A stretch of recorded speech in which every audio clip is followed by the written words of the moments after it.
So question 5, this is far and away the question that most people struggled with. So I'll try and go through it fairly slowly. The information you're given is that there is a point C and a point D. They have coordinates C2 and 6D. We're also told that the line y plus 4x equals 11 is a perpendicular bisector of CD, and asked to find C and D. So perpendicular bisector should alert us to two pieces of information. Firstly, that the gradient of one line is the negative reciprocal of the gradient of the other. And secondly, that the line is bisected, it's cut in half. So this is going to be something to do with midpoints. Okay, so if we look at this line first, y plus 4x equals 11, we know that the gradient of that line, which I'm going to call M1, is negative 4. So the gradient of the line CD, I'm going to call that M2, is a quarter.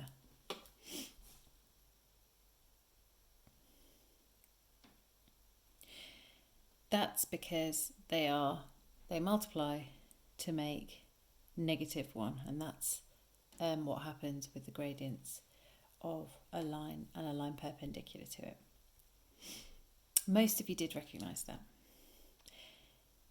Now that we've got that information, we've got a place to start. Then the way we can start, or the way we should always try and start these questions, is with a sketch. So I'm going to use this space down here to do a sketch. So I know that the line has a negative gradient. So I'm just going to draw. I'm not going to draw a grid because I don't have enough information to accurately sketch. I'm just going to say, well, there's my line. And C to D is going to be perpendicular to it, so I'll put it like that. Okay, now I've got an idea, and I know the coordinates of C are C2 and the coordinates of D are 6D. So that will just help me get a feel for whether or not my answer makes sense. Okay, so from the information you have about the line, we know we're interested in two things. We're interested in the gradient because we have information about that, and we're interested in the midpoint because it's a perpendicular bisector. So let's go back to what we have. We have that the gradient of the line we're interested in is a quarter. We also know that to find the gradient, we want to look at the difference in y's and the difference in x's. So the difference in x's is clearly 6 minus c, and the difference in y's is clearly d minus 2. So the gradient of the line can be represented by d minus 2 over 6 minus c. The difference in y's over the difference in x's, and that is equal to a quarter. I'm going to rearrange and simplify that, so I get 4d minus 2 equals 6 minus c.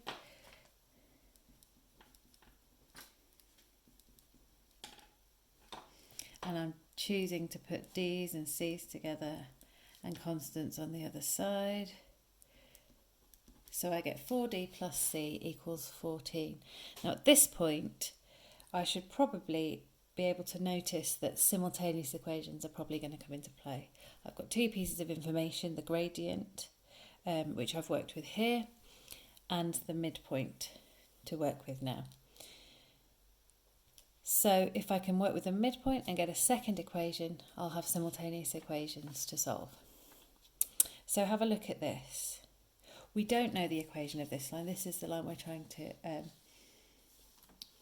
work out, or at least to work out partly in order to get C and D. But we do know the equation of this line. And not only do we know the equation of this line, but we know that it passes through this point here, the midpoint of CD. So we have the equation of a line and information about a point it passes through. We should be able to get an equation here that we can use in C and D. So the midpoint is given by adding C and 6 and dividing by 2 for your x coordinate, and adding D and 2 and dividing by 2 for your y coordinate. That is the midpoint of the line CD. And we know y plus 4x equals 11 passes through that point. So we can substitute these coordinates into that. So we get D plus 2 over 2 plus 4 times C plus 6 over 2 equals 11. Now my first thought now is that I don't want denominators, so I'm going to multiply everything by 2. In which case I will get D plus 2 plus 4C plus 24 equals 22. And I can rearrange that to get D plus 4C equals 0.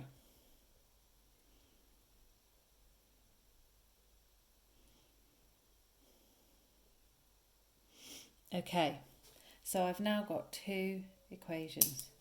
Equation 1 found using the gradient information, and equation 2 found using the information about the midpoint, and I want to solve them simultaneously. So 4D plus C equals 14, D plus 4C equals 0. So I'm going to multiply the second equation by 4